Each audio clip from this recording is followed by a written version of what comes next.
चुकी है कि अपनी अल्लाह की ओदी रजा वास्ते बुआ खैबर दा भन्नण दी चस आ गई।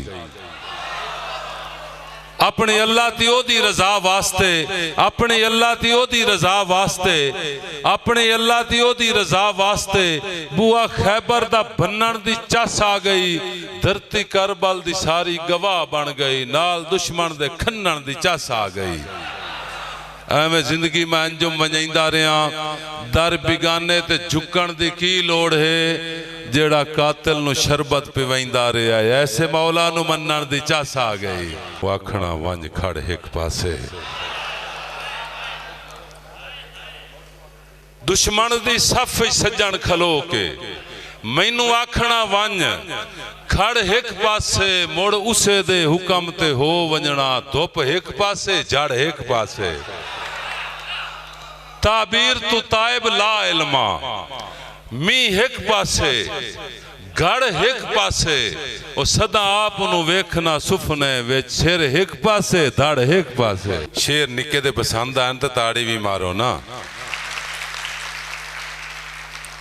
साडे वास्ते एक होर फखर वाली गल है, मेरे भाई उन्होंने तो मेरी ना एक दो बंदे आपस से मिले ना, उस आख्या भैया कित्थे दे रहने वाला? उस आख्या हरीपुर दा। उस आख्या तो तू कित्थे दे रहने वाला? उस आख्या मैं बहावलपुर दा। उस आख्या मुड़ तो गिराई होया से। उस आख्या हरीपुर की दे ते बहावलपुर की दे। उस आख्या पुर तो रलदी है ना।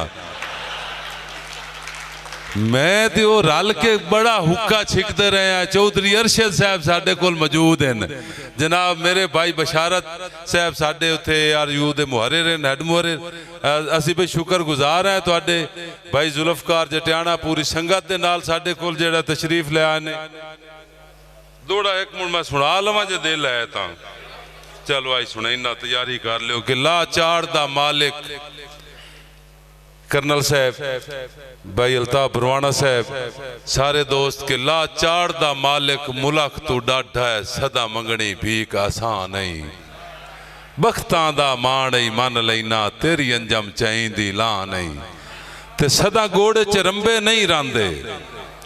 सदा हिको जिया रांदियां वाह नहीं, ओ कोई अंगल जे भुल के कर भी बह ता ओदी रड़क छुड़ींदी वाह नहीं। कैनात दे मालिक दे मदनी दे कोल भी पलना है।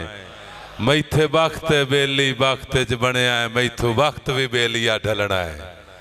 ते रल वंजने सूकड़े सूल ते सदमे, उन्ना मैं मजबूर नु वलना है। तुसा अंजम सलाम गरीबां दा किदे हरे होए वक्त जलना है।